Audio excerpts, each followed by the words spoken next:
This podcast is sponsored by nobody. Hey dudes, this is Juliana Donald, Jenny in the Muppets Take Manhattan, and you're listening to Tommy Throwback Kovac on Splat from the Past. Fun fact, Tommy is a Muppet. You poke his navel and he giggles like the Pillsbury Doughboy. Hey dudes, welcome to Splat from the Past, the only 80s themed horror sci-fi show where things can get totally radical. Now today I will be welcoming the legendary puppeteer and animatronic man, Dave Barclay. Dave worked for Jim Henson on many classic projects. He also worked with George Lucas and Steven Spielberg. He's done puppetry work for, oh my God, The Empire Strikes Back, celebrating its 45th anniversary, Return of the Jedi, The Dark Crystal, Labyrinth, Little Shop of Horrors, Who Framed Roger Rabbit, the UK version of Fraggle Rock.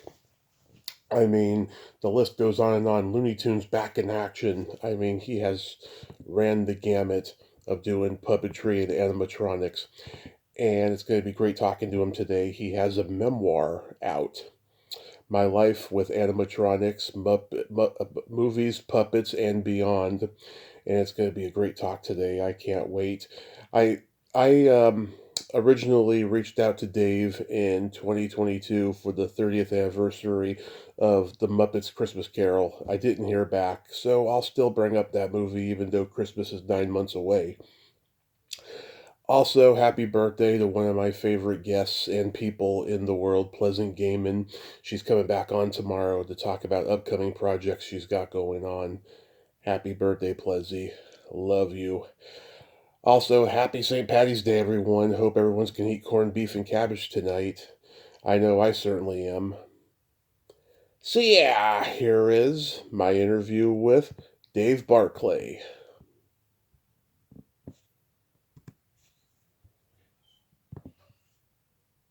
Hey Dave, welcome to the show, sir. How are you today?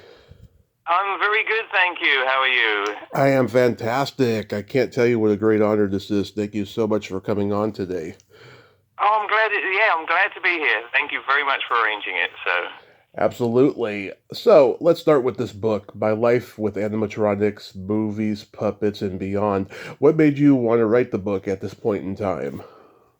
Oh, interesting. Yes. Well, about 20 years ago, my good friend Murty Schofield, who's an artist and writer, he said to me, well, you've got so many stories, Dave, you really need to get them down and write an autobiography. And I thought, yeah, that's a great idea. But 20 years went by and I didn't do anything. And eventually, actually, it's when my parents both died, I thought, you know what, I can't double check with them about things anymore. So if I forget, then they're gone forever. So it's time to try and get this stuff down from my family and my granddaughters as much as anyone. So, so I decided to try and put together a brief history of my career, because I've been puppeteering 60 years now. Wow. And so I was thinking, like, how on earth am I going to do this? It's like, how am I going to approach writing this book? Because if I put everything down, it'd be enormous. So, and then as I was going through photographs to try and add them in, I thought, that's the hook. I will tell a story based on a photo, and the photo will be a visual representation, because everything I've done in my career is like visual and performance. So I thought, right, that's the way to do it. So there are hundreds of photos in this book, all most of them had never been seen before, all of them unique to the stories that I'm telling. So so it's a visual and written history of my career. Wow, so it took almost 20 years to write? It took me about a year to write, and it took me about a year to get the approval for the photos. Wow. Yeah, it's that's. I wanted to make sure everything was okay, but yes, I got Lucasfilm approved photos that have never been seen before behind the scenes from Star Wars. Frank Oz approved photographs behind the scenes, which he very rarely does, but he did it because he said, "Oh, it's you, David. I can't say no." And Mark Hamill and Brendan Fraser all said, "Yes, of course." gave me the permission to print the photos. So it was wonderful. It was really nice to get such a positive reaction from everybody, and Henson's too, and Disney, and so, yeah, it's been brilliant. Yeah, was there anything that you put in there that the publisher wanted you to take out? Not really, no. There was just because I'm self-publishing. Oh, nice. So yes, so the publisher, so it is me. So I was able to tell my stories, but no, I had to pass all the text by the Disney company and Henson's and all of that sort of stuff, and so they all approved what I was saying, which was great. So. Oh, that's good. So going back in time, your parents were puppeteers. They originally had been actors. So you started performing marionettes when you were, what, about 4? Yes, I got my first marionette when I was age 4, my 4th birthday, and I still remember that very day. And my parents and I unwrapping the box, and it was a Pelham Puppets, which was a British company that made toy string puppets based on army surplus from after the war. So they found all these different turned pieces of wood and everything, and they turned them into string puppets for children, which was fantastic. And so yes, I had my first marionette, and yes, that was the start of my road into marionettes. And my parents did glove puppets in the style of the traditional Punch and Judy show, but it was original stories with British animal characters. And it was like twice the width of a Punch and Judy puppet theatre, because there were 2 puppeteers inside. So, so I grew up sort of wanting to be the marionettist, and also by wanting to be the 3rd puppeteer in their show. Yeah, were they very proud of your work? They were. I mean, there was a period of time when I slightly moved away from puppets and into doing prosthetic makeups and masks, and I was a huge Planet of the Apes fan, the original Planet of the Apes back in the 70s. Oh, yeah. And 60s and 70s. And so I made my own makeups and wigs and costumes and sets and props, and made my own standard 8 silent cinefilm movies, home movies, just like people would use their iPhone these days. That's the technology I had back then. And my dad said, "Oh, you'll never get anywhere making those bloody ape movies." But it was because of all of that sort of work that I did as a teenager. When Stuart Freeborn had seen what I had created and the work that I'd done over those years, he a week later offered me a job on Empire Strikes Back. So my dad said years later, "I'm really glad you didn't listen to a word I said." Were you ever into ventriloquism? I was, yes. I think around about my 9th birthday, I got a ventriloquist boy puppet from my parents. And my father, because I wanted moving eyes and moving mouth, and I think the one that they found just had a moving mouth, so he took it apart and added moving eyes for me. I didn't realize it at the time, but years later I thought, oh no, he's added this in. This isn't the standard sort of issue. So yes, not only did I get my ventriloquist puppet, but I also got it the way I wanted by him adding the mechanical eye movements in there. And I did try. I wanted to be a ventriloquist, but I can never quite get the technique of speaking without moving my lips. So I never followed it up, but I tried for a number of years, up to about my early teens, I think. So. Yeah, I'm curious. Is there a puppetry union in the UK? Yes, there is. I mean, typically, if you're working in television and films, you would be in British Actors Equity. So that would be the union for professional actors. There was the British Puppet and Model Theatre Guild that my parents were part of back in the day, which was just a non-profit, everybody sort of putting their efforts in for free and everything, and putting on conventions and that sort of thing. So I did get to see various different puppets from all over the world when I was a child, because my parents were part of that and part of setting up some of those British Puppet Theatre Guild events. And so, yeah, I got to see some of the great Russian and Chinese puppets, as well as everything that Britain could offer. And some from America too, yes. Rufus Rose, I think, was there. So. Yeah, because I'm from San Francisco, and these guys, Ralph Chassé and his son Bruce, had a puppetry union there for a long time. They worked with Jim and George Lucas as well, so that's why I was curious. Um, yeah, so you truly owe your career to Mark Hamill because he's the one who introduced you to Stuart Freeborn. That's correct, yeah. And I came about that in a very sort of sideways way, something that you could never sort of plan, I don't think. I was planning to go to university to study sculpture, to get into the film industry. The film industry was the thing that I wanted to do. I wanted to do puppets, but of course there was no real puppets in the film industry at that point. So Hmm. I thought, well, maybe sculpting, maybe special effects, maybe props or something. So I thought, well, if I study sculpture, that's a good sort of in. But I decided to take a gap year, 1 year off before going to university, and took a summer job in London's biggest toy store, most famous toy store, Hamleys, on Regent Street. And so one lunchtime, while I was actually out at lunch, Mark Hamill came into the store and bought a whole load of the Pelham puppets that I was demonstrating in my summer job. And when I came back, I was devastated because A, I didn't get to meet him because I was a huge Star Wars fan, Hmm. and B, I didn't get the commission on the puppets. But 6 months later, he asked me to build a Darth Vader string puppet, an 18-inch tall carved wooden custom-made puppet for his collection. So I went along and met him and his wife, Mary Lou, Hmm. and they just the nicest people on the planet. They always have been from that day, sort of 46 years ago till today. They always are. They're just wonderful, wonderful people. And so they said, yeah, we'd like to commission you to make this puppet. So I did. And when it was complete, Mark said, well, come along to the studios. You can come along to Elstree and see the sets and see Star Wars being filmed. We're working on the new sequel, which was The Empire Strikes Back. So, fantastic. So myself and my good friend Gary, we drove over to Elstree Studios, and Mark gave us a tour, and we saw him filming one of the blue screen shots, all dressed up as Luke Skywalker. It was wonderful. And then he said, would I like to meet Stuart Freeborn? Well, with my interest in prosthetic makeup and Planet of the Apes, I knew Stuart was the leading prosthetic makeup artist in the UK and just a genius.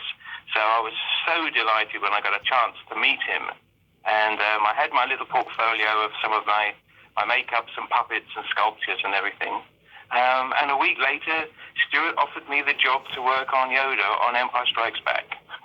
Wow, you don't hear those kind of stories nowadays.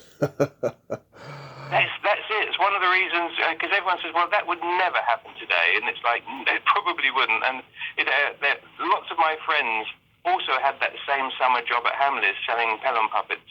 And none of them met Mark Hamill and got to work on Star Wars. It was just one of those pure chance things. It was just unbelievable when I look back on it.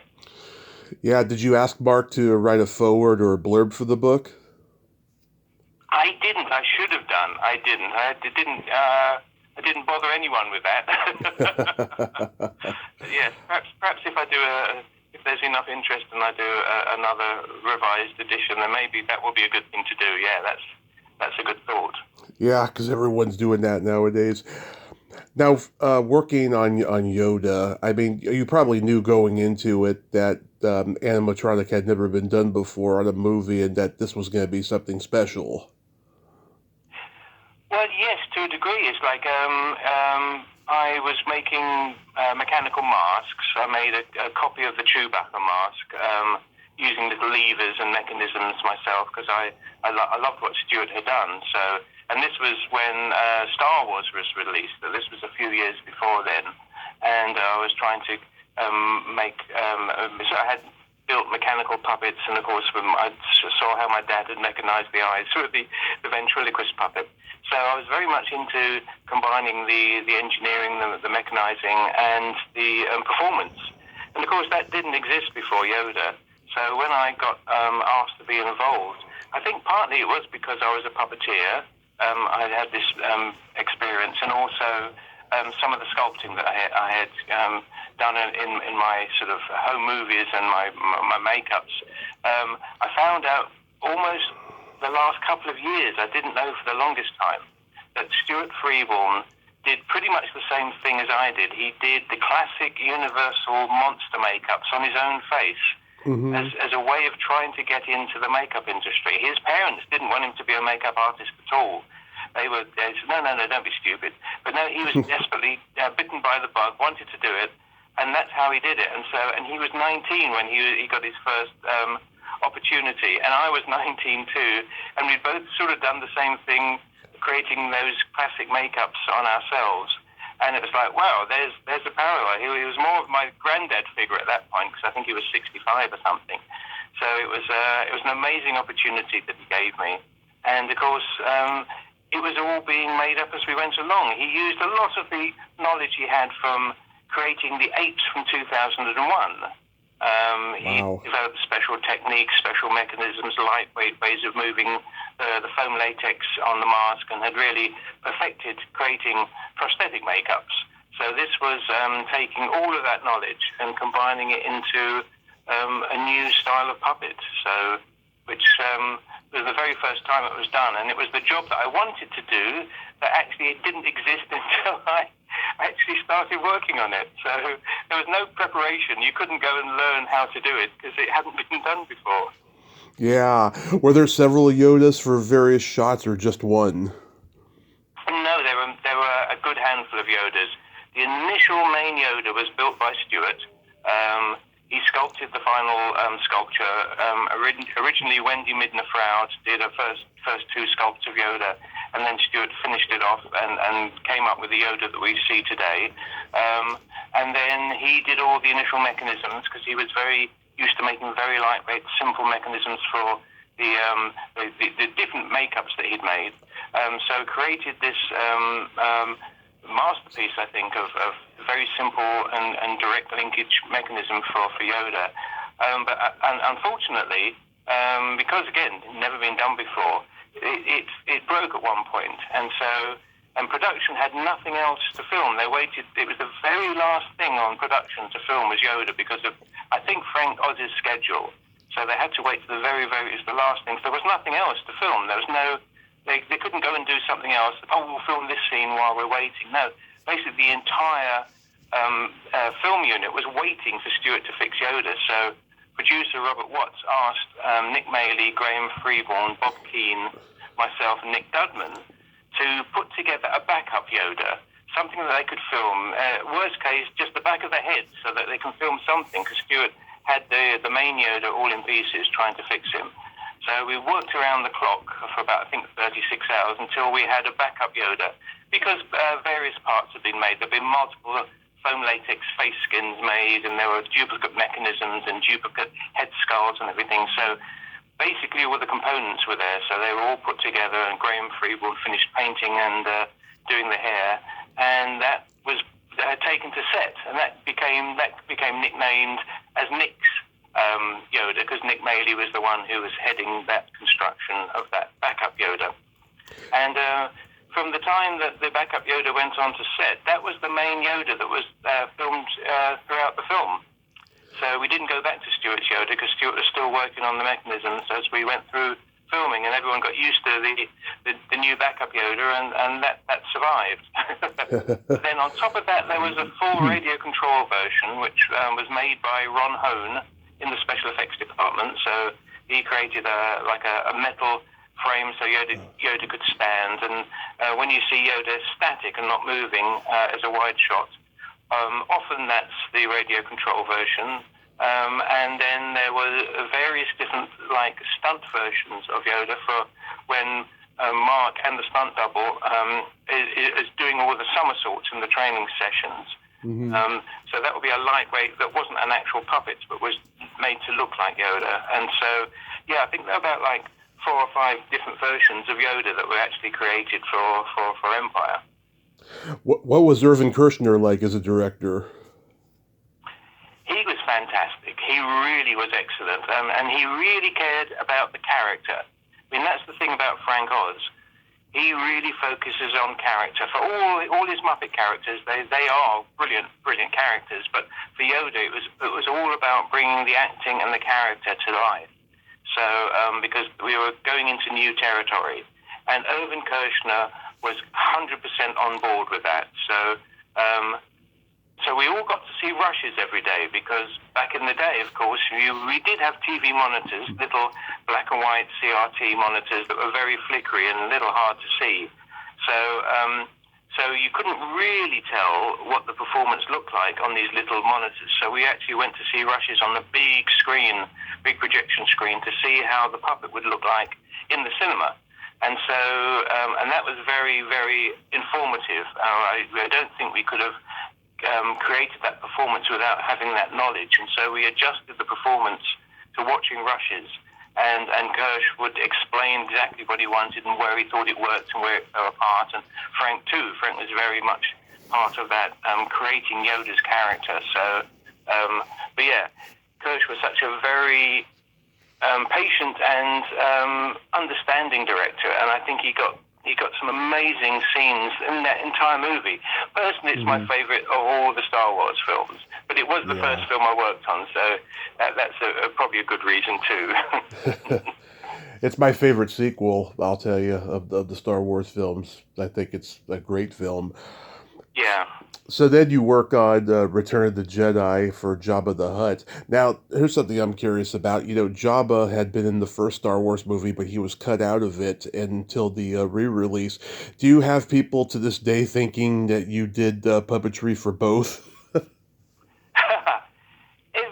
once in a while, but most of the time, I think everyone says, "Oh, we don't like the CG Jabba," and when they reissued it, I think nearly everybody spotted it was CG, even back in the day. So yeah, so we didn't get blamed for that one. But yes, it was interesting to see it, and personally, I think the original edit was correct. It doesn't add anything to the film, so having Jabba in there, so I think So yeah, I do love the actual physical full-size Jabba that was designed by Phil Tippett, supervised the build from Stuart Freeborn through John Coppinger and Bob Keane, and then John actually did a full-size wet clay sculpture of Jabba. It was a full-size wet clay, amazing work. And a bit like kind of sculpting like one of these large dinosaurs, I guess, these days. But it was one of the biggest animatronics I think ever built at that point.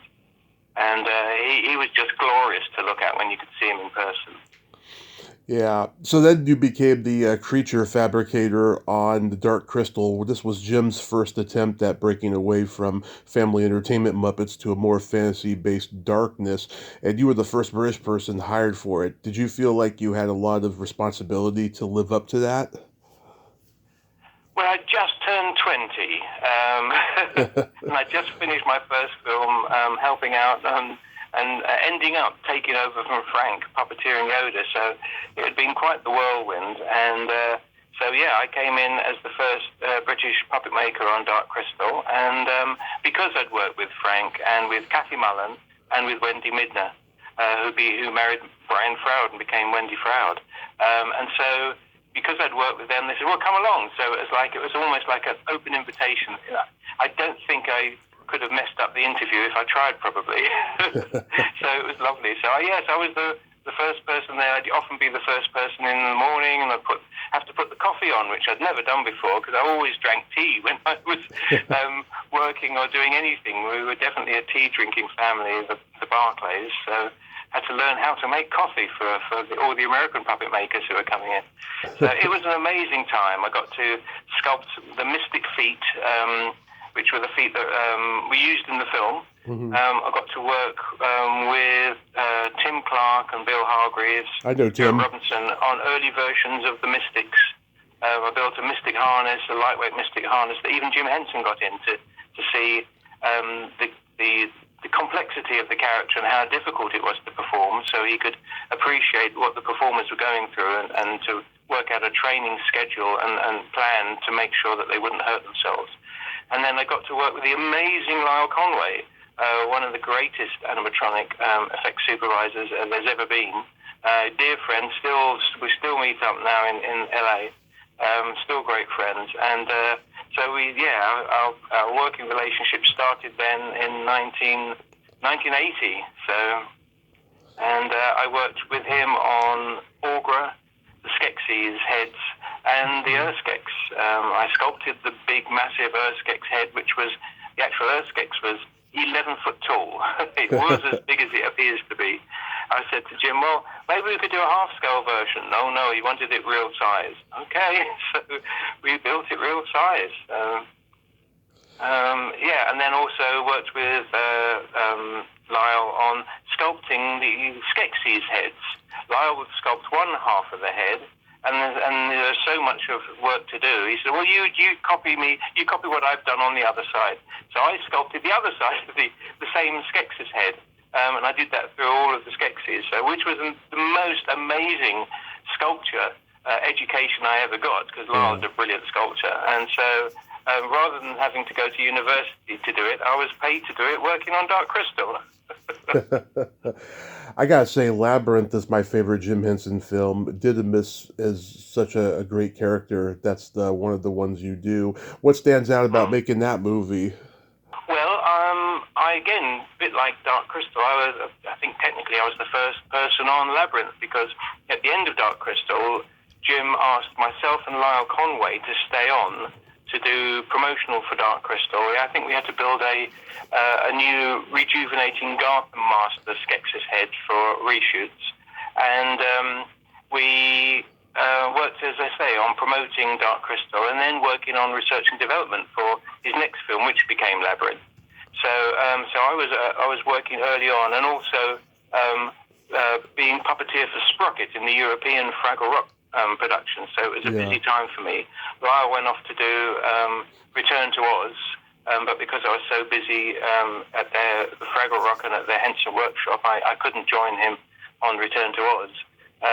But yes, I started working on an early prototype of Sir Didymus, which I think the very first original one had been made by Wendy Froud. And so I based a marionette on that version. And yes, had an amazing time there. So it was a wonderful time to be part of that, the extended Henson family, it felt. And it was really, we were really pushing the envelope. I wanted to build the marionette version, string puppet version, beyond anything that ever had been built before. And so I combined radio control, head and facial functions to try and match the movements and the style of the hand puppet, because I knew the hand puppet would be the main source of the performance, but I wanted the marionette not to stand out as something that didn't look anything like the hand puppet. So developed new technology and new techniques of doing that. And I also created a special spool system so I could wind up the strings various different lengths, because typically you'd have to cut the strings, restring them, or bring them down. So every shot, the strings had to be a different height.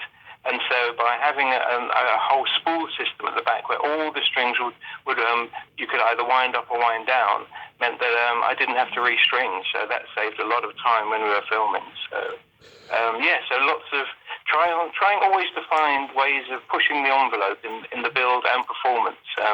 And I think that's what everyone was doing. We moved more generally towards servo motors, where Dark Crystal had been direct cables, because the servos weren't very fast and the systems weren't great. But just a couple of years later, everything had improved a lot. And so a lot of the characters were servo-driven on Labyrinth. I love those fiery characters with the heads flying off. I remember Rob Mills telling me they were a bit of a challenge to do. Yes, well, we again, the amazing thing back in those days, again, none of this had been done before. So Jim really set a big rehearsal period. So we all had weeks to rehearse what could be done with the Fire Gang and what songs we would use. And then I think David Bowie actually recreated one of the songs for us, so that the Chili Down song. So it was a slightly different rhythm, because he saw the way the puppets were working. He, I'll change it to this. So so it was very much an intuitive and exploratory process at the time, and everyone trying to work out how to bring these characters to life. And when we actually filmed them, they were, again, using brand new technology of a motion control camera that would film us all dressed in black against black velvet. They draped black velvet all over the set. So we actually filmed on the set for real, and then we filmed all the puppet passes, and then they played back the camera to get the background plates, which is the actual set without the puppets there. And then they could use the difference mat to get the puppets keyed on. Except there was a problem. There was 2 or 3 frames out on the camera moves, so it didn't actually line up. So it was brand new technology that almost worked. So in the end, they had to rotoscope every shot. Oh man, imagine doing that today. Well, that was all by hand. Today you could do it you just stick computer mats around it, and half of it would be done automatically. But this is hand painting every single frame, every single character. So yeah, it's quite a tough thing. And you can see sometimes Jennifer Connelly's hair gets a bit treacly, where it sort of blends and merges because they couldn't rotoscope every single hair. Yeah. Another favorite of mine, Little Shop of Horrors. You were the principal plant performer. That must have been a technical challenge, was it? Yes, Little Shop again. Lyle Conway. He spent a few months working and creating prototype characters of the plant and different versions of them. The main one he focused on initially was the Feed Me plant, and they did a big film test, which was to prove whether it could be done, and everyone loved it. It was Lyle's idea, I think, to shoot at 16 frames a second. Normally, film is shot at 24 frames a second. So this is filming at basically in slow motion. So we acted in slow motion, and they sped the film up, which sped the plant's movements up. So because it was just too hard, too physically impossible to move the plant quick enough with physical human strength. So by slowing down the film, and then when we were filming it, and then speeding it up afterwards, it gave that extra power and the extra snap. So so not only was there a massive amount of technology that was involved for bringing the plant to life, we were also filming in slow motion, and the actors had to act in slow motion. So wow. So it was an amazing experience. By the time we got to the Mean Green Mother from Outer Space, we were filming at 12 frames a second, half speed. So and then it was double speeded to project at the speed you see the final film. Yeah, it's amazing how you guys brought Audrey 2 to life in a big budget movie as opposed to the original low budget movie and the stage play. I mean, it's a huge accomplishment. Yeah, I mean, I think, to be honest, I think it's some of the very best animatronics that's ever been done. Certainly is like performance things. As character, I mean, Audrey still holds up today, and that was very close to 40 years ago. So, how's working with Frank Oz as a director as opposed to Jim Henson? Interesting. Yeah, Jim would have a particular way. Perhaps we'd do a take, and it would be a disaster. And Jim would say, "Well, let's look at that back for educational purposes."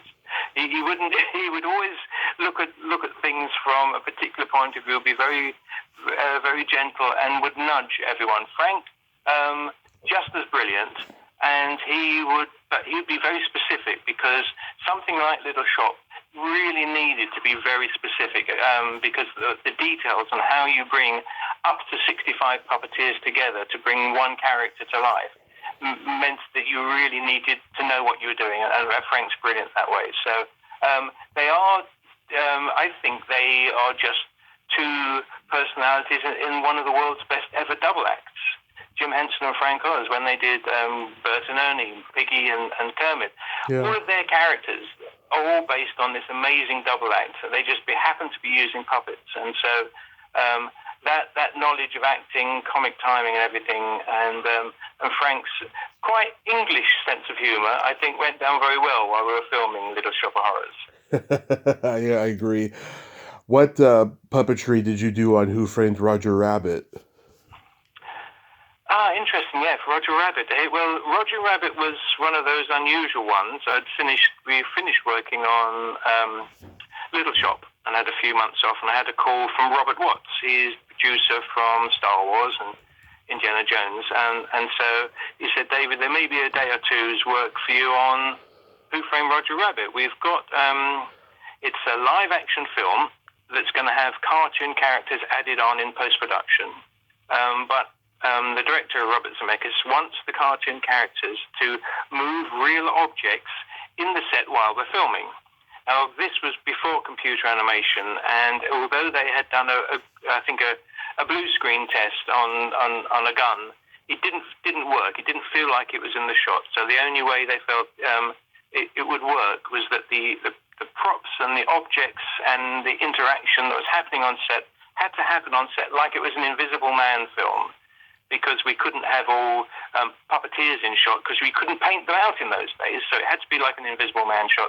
So it was my task to come up with puppet rigs, and devices to control the props that Roger Rabbit and all the cartoon characters used throughout the film. And we're pretty much in every single shot. Yeah. So it was an amazing experience working with, Bob Zemeckis was brilliant, and he really seemed to embrace our puppetry in the performance. But of course, we had to integrate what we were doing to make sure that it would work for Richard Williams and Don Hahn and Ken Ralston later when they went to add the animation in afterwards. So but from what started out to be maybe 1 or 2 days for just me, we had a team of 6 puppeteers the entire movie that ramped up to 17 at certain times. And so yeah, we were involved in, I think, every shot in the shoot in England. So Yeah. which was the bulk of it. I think they did 3 or 4 days worth of filming in Los Angeles for location shots. And then the other, I think, 5 months were shot in London. So I think the movie still holds up, and I don't think you'll ever see a producer like Spielberg get access to all those cartoon characters in the movie again. No, because I was speaking to Kathy Kennedy to 1999. I was doing Flintstones Viva Rock Vegas, and she said they had an amazing script for Roger Rabbit 2. But it was proving impossible to get all parties to agree to get it made. So they tried for the longest time, but maybe it will happen one day. So I guess it depends on who's in charge and what they want the rights to be. So. I know. I've talked to Gary K. Wolf. I mean, he certainly wants to see another Roger Rabbit movie. So hopefully it'll happen. I think The Muppet Christmas Carol is the best Disney-era Muppet movie. Anything stand out about working on that? Well, yes, it was, obviously it was the very first time anything really was done after Jim had died, which shocked us amazingly, because he was only 53. Yeah. And he definitely felt like a father figure to me. So it was one of the biggest shocks I had in my sort of early-ish adult life, and so I think everyone was there to try and celebrate and do the best they could for the Muppet brand, but also it was amazing that Brian Henson stood up and took the reins and did an amazing job directing Muppet Christmas Carol. I think he did a superb job, and it was a great homage to his dad, and it was just lovely. There were so many puppeteers there, and it was just like old time's sake. It just slightly different without Jim there, but I thought Steve did a lovely job taking over from Kermit, and yeah, it was a lovely experience. I mean, I really enjoyed it. Most of the time, I was doing things like penguins and the rats and everything, because I don't have a dedicated Muppet character myself. They were all cast well before I was involved. So, but I did do what I think a lot of the additional puppeteers do, which is double for the Muppets when one of the key performers has 2 of their characters on screen. So I think I got to pretty much double for every Muppet in that film at some point or another. And Michael Caine must have been funny to work with. He was a delight. Yes, he was a delight. We basically we had various different dressing rooms for the puppeteers when we weren't filming, and ours was literally next to Michael, and he was such a sweetheart. He was so nice. I've found that to be the case, I think, in nearly every movie I've worked on.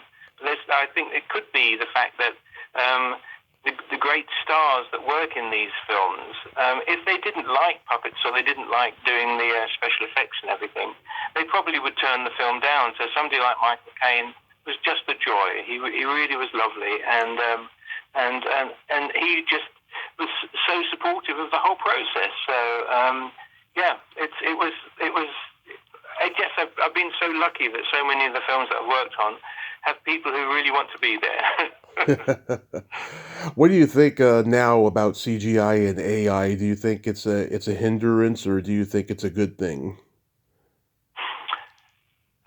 CGI and AI, yes. Well, I think CGI can be amazing. I mean, I love certainly all the early Pixar films, fantastic, great storytelling, great animation, and some beautiful work over the years.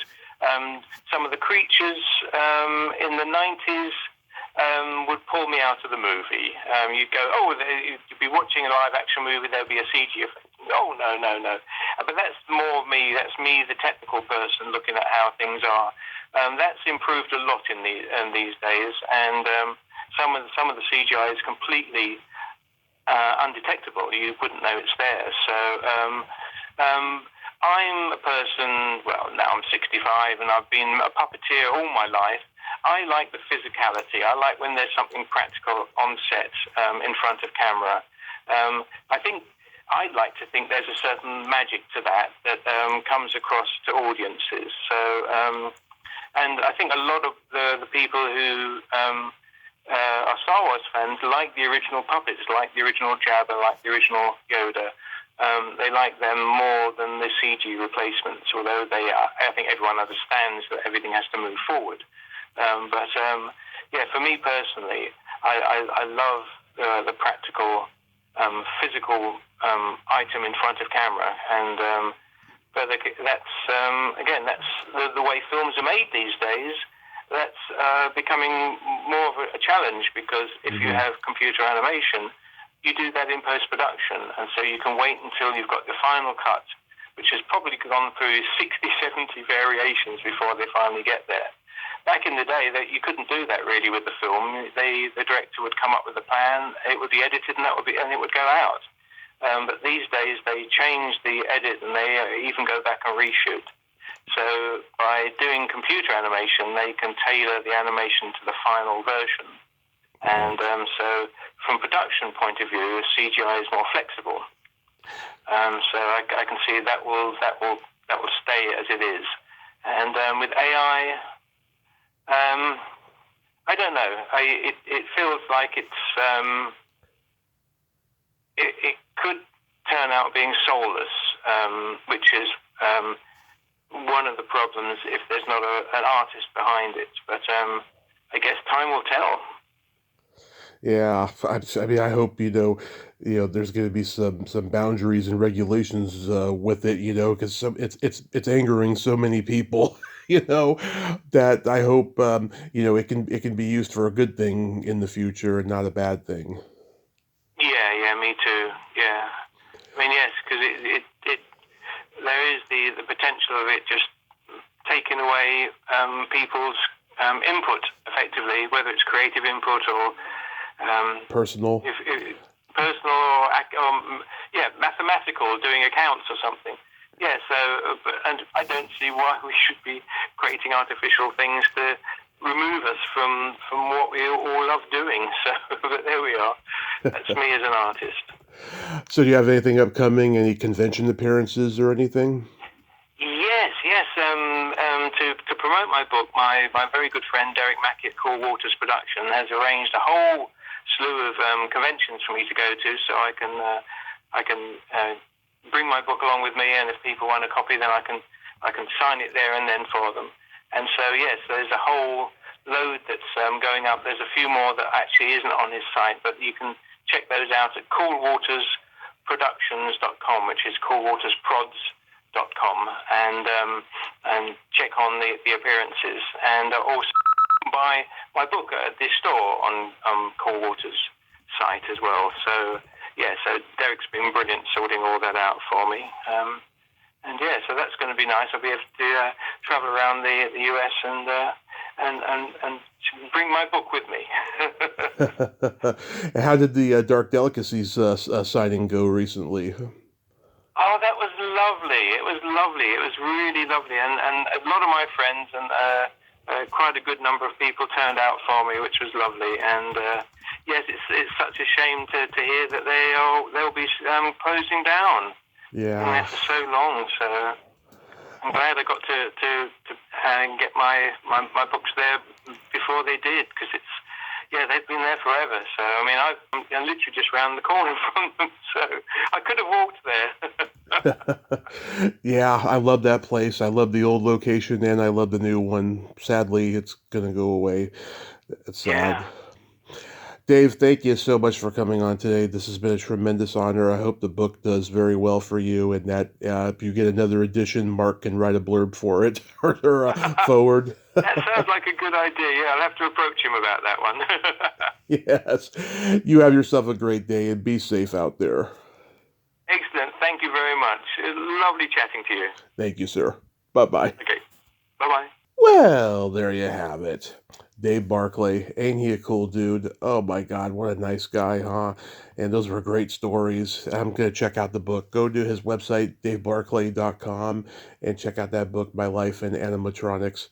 And I'm sure it's going to be a riveting tour de force book about that whole industry and the way he came up in it. You know, it's different now, you know, talking about CGI and AI and stuff. Hopefully AI is not going to freaking take over the puppet industry. I hope not. We need puppets. And yeah, there's a lot of people out there who are afraid of puppets, but oh well, who cares about those people? Well, until next time, this is Tommy Throwback Kovac saying, there's no shame in living in the past because the present sucks. Later, dudes.